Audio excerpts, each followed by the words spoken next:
पूजा पे हमला होगा। बटे थे तो अपमान काशी में झेलना पड़ा था, और बटे थे तो कटे।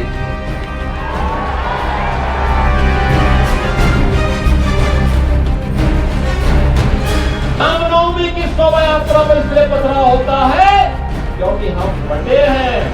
अब बटेंगे नहीं तो कटेंगे भी, एक रहेंगे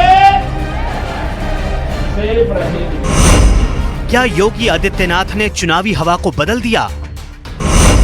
क्या योगी का दायरा बढ़ाने वाली नीति काम आ गई? क्या CM Yogi Adityanath game changer साबित हो रहे हैं?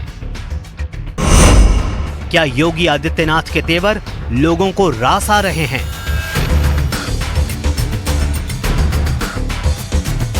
देश की सियासत में यूपी के सीएम योगी आदित्यनाथ का कद और किरदार लगातार बड़ा होता जा रहा है।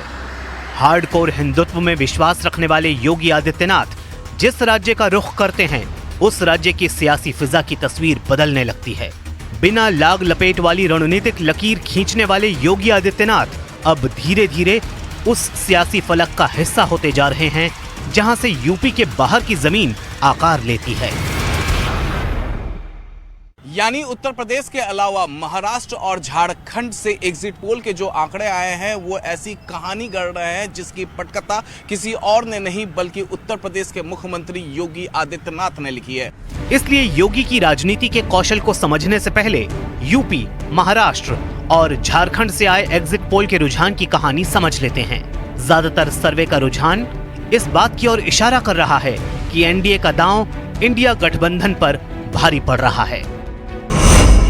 न्यूज 18 इंडिया के महापोल में महाराष्ट्र में 288 विधानसभा सीटों में महायुति को 145 और महाविकास अघाड़ी को 130 सीटें और अन्य को 13, जबकि झारखंड की 81 विधानसभा सीटों पर न्यूज 18 इंडिया के महापोल में एनडीए को 41 और इंडिया गठबंधन को 36 और अन्य को 4 सीटें मिल सकती हैं। हालांकि एनडीए गठबंधन की विरोधी पार्टियां इन आंकड़ों से इत्तेफाक नहीं रखती। एग्जिट पोल को हम लोग बहुत विश्वसनीय नहीं मानते हैं और उसका कारण है पिछले 10 वर्षों में जो स्तर में गिरावट आया है कुछ सर्वे एजेंसियों का।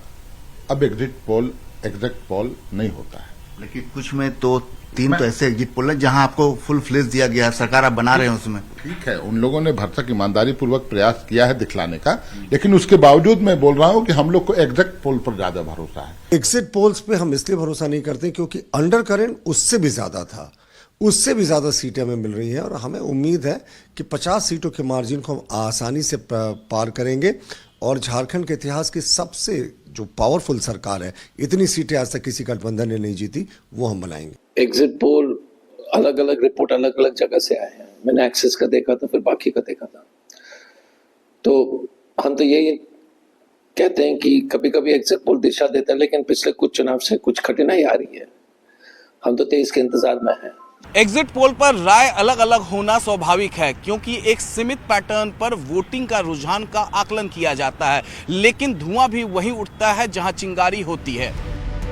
इसलिए अगर एग्जिट पोल नतीजों में तब्दील होता है तो यूपी के सीएम योगी आदित्यनाथ के उस बंटेंगे तो कटेंगे वाले नैरेटिव की अनदेखी नहीं की जा सकती, जिसका इस्तेमाल न सिर्फ उन्होंने यूपी उपचुनावों में किया बल्कि उसी नैरेटिव का इस्तेमाल झारखंड और महाराष्ट्र में भी किया। गणपति बप्पा की शोभा यात्रा पर कोई पथराव करे, ये बर्दाश्त नहीं हो सकता है, ये स्वीकार्य नहीं हो सकता है। और इसलिए पथराव होता है क्योंकि हम बटे हैं। रामनवमी की शोभा यात्रा पर इसलिए पथराव होता है क्योंकि हम बटे हैं। याद रखना, जो ये प्रहार सनातन पर हो रहा है, ये प्रहार भारत पर प्रहार है, क्योंकि भारत ही भारत की आधार का प्रतीक है सनातन, और सनातन पर प्रहार महाविनाश को आमंत्रित करता है। और आपको मैं यही आमंत्रित करने के लिए आया हूं, यही कहने के लिए आया हूं कि बटे थे तो कटे थे, अब बटेंगे नहीं तो कटेंगे भी, जब भी पटेंगे लव जिहाद और लैंड जिहाद के नाम पर यहां की जमीनों पर भी कब्जा होगा, बेटी की सुरक्षा भी खतरे में पड़ेगी। जब भी पटे होंगे तो ये गुंडे कालनेमी बन करके अलग अलग रूपों में जाकर के गुमराह करने का प्रयास करेंगे। जो भी होना है आर पार होना है।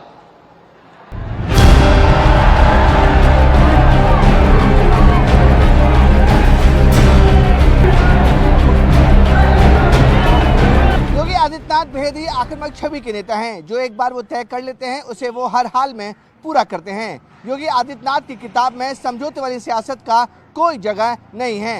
इसे समझने के लिए उस क्रोनोलॉजी को समझना पड़ेगा जिसमें योगी आदित्यनाथ ने महाराष्ट्र में प्रचार की गाड़ी को आगे बढ़ाने का काम किया।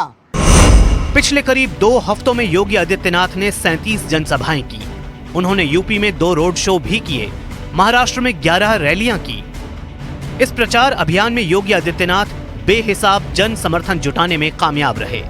महाराष्ट्र के वाशिम में जब उन्होंने पहली रैली की तो उसी रैली से उन्होंने प्रचार के एजेंडे की नींव रख दी। कारण था हम बटे थे और बटे थे इसीलिए कटे थे। हम बटे थे इसीलिए कटे थे और आज हम कहने के आए एक है और सेफ है। एक है सेफ है।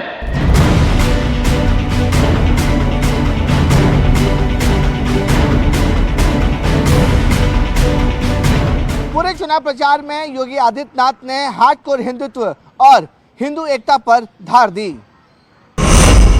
इस दौरान उन्होंने बंटेंगे तो कटेंगे, एक रहेंगे तो सेफ रहेंगे, पाकिस्तान, फिलिस्तीन, हनुमान चालीसा, छत्रपति शिवाजी महाराज के अलावा अयोध्या, काशी, मथुरा और औरंगजेब का भी जिक्र किया।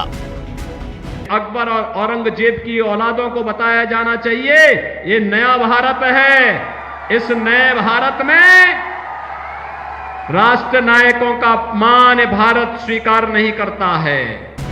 ठीक इसी फॉर्मूले पर योगी आदित्यनाथ ने झारखंड में भी अपने प्रचार की कमान को संभाला।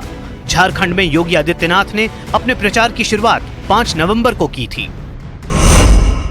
इस दौरान उन्होंने 4 दिन चुनाव प्रचार किया और कुल 13 चुनावी जनसभाओं को संबोधित किया।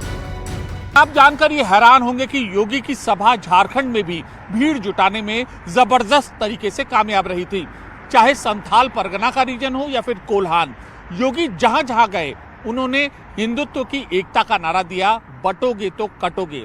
और बीजेपी के रणनीतिकारों के मुताबिक इसी नारे ने एक तरीके से गेम चेंजर का काम किया। इन्हीं मुद्दों के जिक्र ने योगी आदित्यनाथ को महाराष्ट्र और झारखंड में भी सियासत की धुरी बना दिया।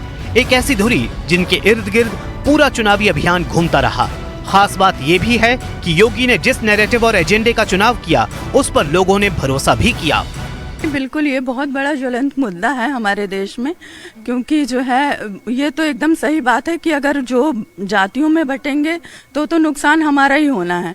तो एकदम उनका नारा एकदम बेस्ट है कि अगर एकजुट होकर रहेंगे तो हमारे देश का विकास भी होगा और हम आगे भी बढ़ेंगे। योगी जी ने सबसे अच्छा काम है, जो लड़के आवारा गर्दी करते थे उनको बहुत अच्छा शिकंजा कसा, रोजगार के बहुत अवसर प्रदान किए हैं। चाहे वो लड़कियां हों, चाहे गाँव के बच्चे हों, चाहे शहरों के हों, सबके लिए रोजगार के बहुत अवसर उन्होंने। जिस तरीके से महाराष्ट्र चुनाव में हमने देखा, झारखंड चुनाव में लगातार योगी आदित्यनाथ का जो नारा था वो गूंज रहा था। कहीं ना कहीं उनकी जो पिक्चर है वो यूपी से बढ़ के दूसरे स्टेट में भी। नहीं, काम तो अच्छा कर रहे हैं। समाज सुधार जो उन्होंने बीड़ा उठाया उसमें वो सफल भी हुए हैं, आगे भी सफल होंगे। योगी आदित्यनाथ के नैरेटिव की धार देखिए कि उनकी हर चुनावी सभा में अपार जनसमूह दिखाई दिया। लेकिन ये हुआ कैसे? योगी आदित्यनाथ के नारों से ही क्या सियासी माहौल बदला या फिर कहानी उससे आगे की कुछ और भी है? इसके लिए आपको यूपी और जम्मू कश्मीर और हरियाणा की कहानी को समझना होगा।